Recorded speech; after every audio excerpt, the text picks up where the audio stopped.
So this is really part three of how to beat grandmasters because this is although this is a 5-0 game that we're about to review. The game was played against somebody who was rated in the 2500s, and the person's real over the board rating is also like very close to that. So the fact is that I was able to scout their style because I know who this individual is because I know what their handle is, and I've been able to watch some of the stuff they've posted online, and I understand that what they are is a tactical queen pawn player, a non-tactical queen pawn player. Actually, I should say they are a tactical queen pawn player, but they prefer positional style chess, and they also play a lot of English type openings. Um, I was at a fairly decent tactical peak at this point, and this was played in February of 2017, and I was able to control the tempo in this game, attacking a player who actually needed to be attacked. So he played e4. As you can see, the computer wants me to play knight to f6, which is the Petrov defense, because it considers the move I played, which is this, an unsound gambit, which it is. It's the Latvian gambit, and after 2 or 3 moves in almost every variation, white is up at least 1.5. And now I play something called like the Mason counter gambit. The correct move is knight takes e5 generally, and that results in an advantage if white just follows up correctly, sometimes a really nice advantage. So he plays d4, which is his way of handling this gambit, and different players have different ways of handling gambits, and I do notice that this player likes to decline gambits. So this is a counter gambit of sorts, but it really is not much of a counter gambit, because we both have even pawns, and I just chase his knight off. Now, if you look at the position a second ago, just like this, the position's going to look just like this with me to move, only my pawn's going to be on d5 2 moves from now, and this is the way it happens. He moves, I move, he moves back. Now it's my move again. So it's like having a free move.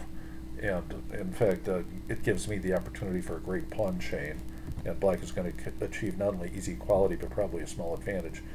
Now, that move right there, that's perfectly fine, but it attacks my d5 pawn, and I simply cover it, and I have this superb pawn chain. Now he moves queen to d2. It's obvious he's going to try to castle queenside and attack my king. And I try to trade off his advanced knight, and now all my pieces are developed except my rooks. And now one of my rooks is developed and one of his is, and in fact I'm ahead in development. He hasn't developed his f1 bishop yet. It has only one square it can go where it can't be captured. It's not a wonderful bishop. And there he moves it. And now I begin to attack his king, because one of the codicils that I espoused earlier was control the tempo. Especially when you've scouted your player and you know he's a positional style player, and what you want to do is attack him before he attacks you. So he's planning on attacking me down the G file. He recaptures, giving himself a bunch of pawn islands there. And it doesn't really matter, because now the computer is recommending he move a3. That's the white arrow. This is the computer analysis that was done by Stockfish 8. And his move was to move his queen's rook over to g1, which he's also creating some luft space, and possibly going to move his knight back to d1, which probably isn't the right place for it. He needs to move it there, because after I take, he doesn't want a back rank mate threat. So now if you analyze the situation, can he attack faster than me? And the answer is, well, a lot depends on how I'm able to get at that b1 knight or attack that b2 pawn. And it doesn't look like it's an easy task. And it looks like he can happily double on the g file, but we're going to show you that that's not completely true. So the first thing to notice is I've taken control of a nice diagonal here. That f5 bishop can retreat to g6 and get rid of his g threat as threat in the g file, and now I'm also threatening b3. And so to get at that knight back there, which would be a quick mate, we have decided to move our knight back to e8, which the computer thought was inferior. The computer wanted me to go to h5 and take control of the file, rather than set the f4 square, which is a wonderful square to have. But I was a little reticent to do that, because I thought after f4 he would get too much play. And so I moved knight to e8. He opposed me, and now he wants me, the computer suggests I just take the bishop. And as you'll see, if I don't take the bishop, it limits my capacity to defend the e8 knight. So, if he takes my bishop, my e8 knight gets a little loose. So he just is suggesting that white can now proceed with his attack on my g pawn as a result of me not taking the bishop right away. So that it's possible, because right now the way to defend the g pawn preferably would be rook to f7. That would overload my rook. So um, there are other ways to defend it. You'd rather not have to move g6 if you can avoid it. So we'll proceed on with how the game actually went. He takes, I take back. Now the bishop was double attacked, and he put some interference in between a knight on c3. Now we are attacking his b file, tying down his second rank, my 7th rank. So some of his attacking pieces, if they ever make it into my territory, also need to defend his second rank. And now the computer recommends a h4. And he doesn't see the attack here as being fruitful. He wants to push h4 and continue on with the h-pawn. However, white decided to attack, and I decided to defend rather than take the bishop again, which I could have done, but I don't like being checked on the back rank in the meantime, and so I just defended it on the 7th rank. And he takes, and now attacks my loose knight.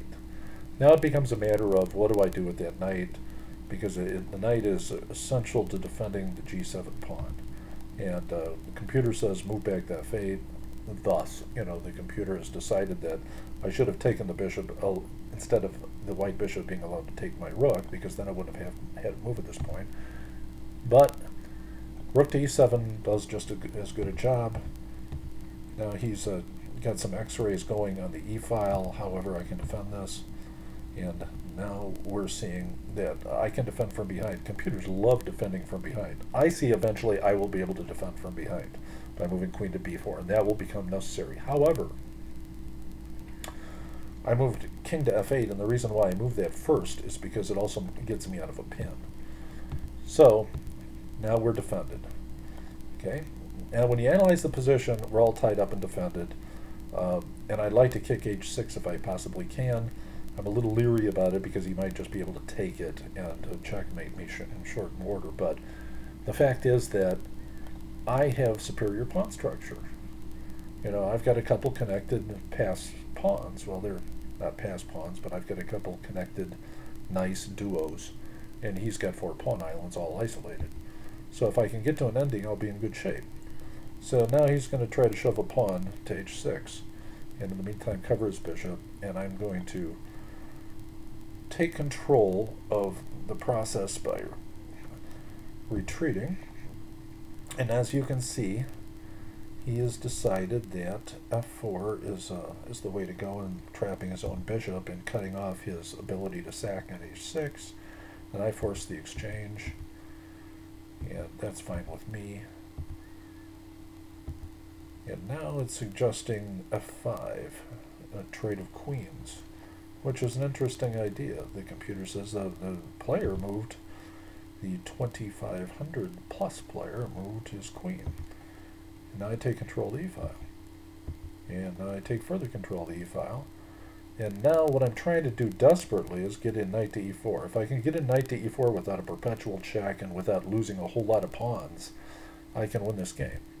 However, the time was running short for both players, and now it's suggesting that some of my threats are too dangerous, and the player decided to pin my knight. The computer wanted him to go for a trade. So here's where I went astray. I moved to king to g8. It was a weak move. I should have moved king to f7 because basically that limited his ability to create a perpetual. Computer wanted him to do the perpetual right away. And once again, I think I went astray here.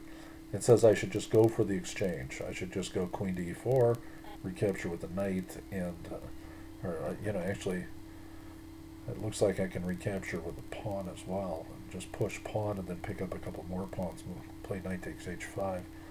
So I probably missed a clear win here, but at this stage in time, both players only had 30 plus seconds left and there's no increment. So, it's going to be very hard to queen pawns and checkmate people in that amount of time. So it becomes more or less perpetual time. And white forced the perpetual. I moved queen to f2. That was a poor move. And so I allowed him to have the perpetual. However, it was kind of mission accomplished. I'm sorry I didn't come away with a win, but um, it was a decent game, and it proves again that the positional kings of the world, when you scout them correctly, certain things happen to them in these tactical positions. So um, that's it. And this was How to Beat Grandmasters Part 3, but it was also the Latvian Gambit Example 1. So, thank you.